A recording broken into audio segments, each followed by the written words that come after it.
अस्सलाम वालेकुम।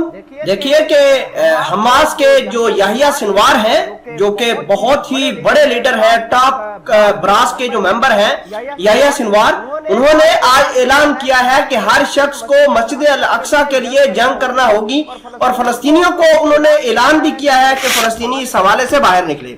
आपको ये बता दें कि ईरान तो मदद कर रहा है हमास की, लेकिन टर्की ने इनके पीठ पीछे छुरा भी खोपा है और बहुत सारे जो लीडर्स हैं उनकी इंफॉर्मेशन इजराइल को टर्की ने दी है। और आपको यह भी बता दें कि हमास अब टर्की के अंदर नहीं रहेगा, टर्की ने इनको एक्सपेल कर दिया है। और आज अगर बात करें मस्जिद अल अक्सा की, तो तकरीबन 2.5 लाख से ज्यादा मुसलमानों ने नमाज ईद वहां पर अदा की, जिसके बाद पहले और बाद में क्लैश भी हुए और बहुत सारे लोग मुसलमान जख्मी हुए। और ईद के बाद फौरी बाद याहिया सिनवार ने ऐलान किया कि हमास ऑफिशियल्स की जानब से यह बयान दिया गया कि everyone should prepare for major battle for Aqsa. देखिए कि बैतुल मक़दस के लिए अब हमास ने कॉल दे दी है और आने वाले दिनों में हम ये मान के चल रहे हैं कि हो सकता है कि कोई बड़ी लड़ाई हो, क्योंकि माह रमजान के अंदर जिस तरीके से क्लैश होता रहा, जिस तरीके से मामला चलते रहे, हमने पीछे सच क्लैश देखा नहीं है।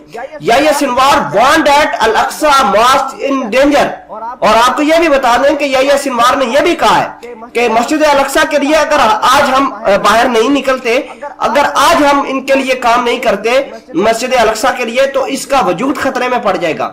जाहिर सी बात है, इजरायली इस मस्जिद अल अक्सा को अपने टेंपल के अंदर कन्वर्ट करना चाहते हैं, अपनी मजहबी रस्मात यहाँ पर आकर अदा करना चाहते हैं। और आपको जैसे कि पता है कि ये मजहबी रस्मात में नाच गाना और इस तरह की बेहूदगियां मसाजिद के अंदर अगर आकर करेंगे तो मुसलमानों के जज्बात जो है वो मजरूह तो जरूरी आम सी बात है, वो जरूर मजरूह होंगे। खैर, आपको यह भी बता दें कि Yahya Sinwar called on every Palestinian to prepare their weapons and be ready for battle.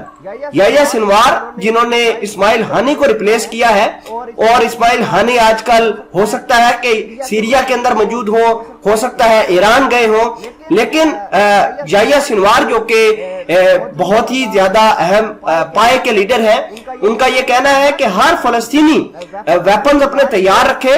और मुमकिन तौर पर यह कहा जा रहा है कि इनको जो हथियारों की वो सप्लाई है, जो इनको लॉजिस्टिक मिल रही है, वो हिजबुल्लाह भी फराहम कर रहा है। सीरिया के अंदर जो ईरान के जंगजू हैं वो भी फराहम कर रहे हैं। यमन के अंदर जो ईरान के हौथीस हैं वो भी हो सकता है कि इजराइल को टारगेट करें, लेकिन मेजर चंक जो इनके पैसे का, हथियारों का, ये सब ईरान से आ रहा है और ईरान के हिमायत याफ्ता गुड्स जो है वो फराहम कर रहे हैं। अगर हम बात करें टर्की की, तो टर्की ने बहुत ज्यादा नुकसान किया है हमास का।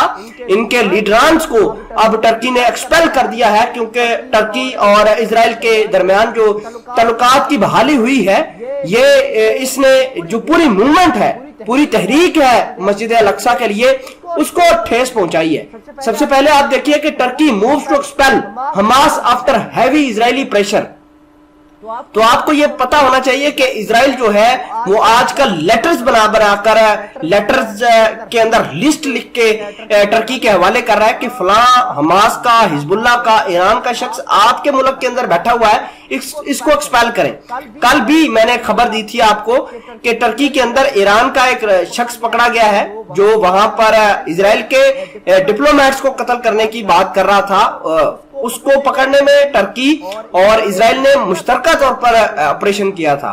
तो आप खुद अंदाजा लगाइए कि टर्की की सलाहियत, टर्की की कैपेबिलिटीज किस तरीके से जो है इजराइल के साथ जा रही हैं। और अगर हम बात करें आज की, तो आज मस्जिद अल अक्सा के अंदर तकरीबन बहुत सारे लोग जो है वो जख्मी हुए, क्लैश हो गया था। Israeli police and Palestinian youth clash at मस्जिद Al Aqsa again leaving dozens injured.